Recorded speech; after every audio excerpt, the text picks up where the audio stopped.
Hello everyone, my name is Georgian Hammond. I'm currently a fifth year senior enrolled in the packaging program here at Stout. Today I'm going to talk to you about what I learned when developing my infographic on communication in the packaging engineering industry. Quick rundown of what we'll be going through today. First, I'm going to talk about who was interviewed and why he was important, questions I asked and what I learned from them, creating the infographic, and then a conclusion. So, who I interviewed. Dan Dressel was a person I had the opportunity to work with at Johnsonville Foods. He's a R&D packaging engineer at Johnsonville. He has a Bachelor of Science in Packaging from UW-Stout and a Bachelor of Science in Biology from Bradley University. He's worked at Johnsonville currently for 5 years now and has been doing great things there. The first question I asked Dan was, what are all the different ways you communicate with professionals in your field? I thought it was interesting that he started off with email as number one at 80%, and then phone 15, and then text and Skype at 5%. I thought the email was interesting because he left out face-to-face communication. He felt that was just a no-brainer. You're always going to be talking to people. So he left it as 100% of the time you're using face-to-face communication. What communication outlet do you use most for daily correspondence with coworkers? This one I thought was strange at first, being email, but then I realized that Dan doesn't work in the same office as most of his other coworkers. He works in an innovation center down in Chicago with a few other members. So most of his communicating goes through email to get what he needs to know from day to day. My next question was, what do you mainly use for communicating with those outside the company? For this, it made sense that email and phone were neck and neck, is the way Dan put it.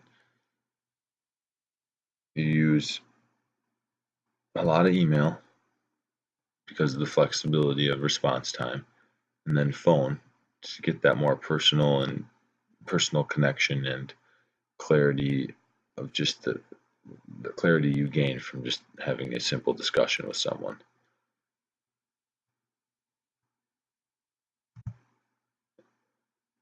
The next question was, what percent of your communication would you say is internal to the company versus external? Internal 70% and external is 30%. This makes sense being that Dan is involved in a research and development position at Johnsonville. So he's not necessarily on the sales front talking with customers and communicating with them from day to day. Granted, 30% is still a lot, and that's a good chunk of your day, but most of his work is done internally with other coworkers and whatnot. My last question, this was one I was curious about, was what is the most useful tip you can give a young packaging professional? Dan's response was utilize email as much as possible.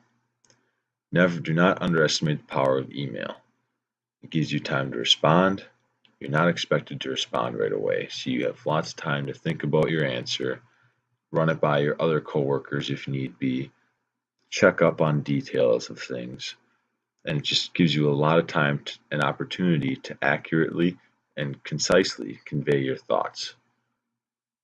He made an extra emphasis on that point of do not underestimate the power of email.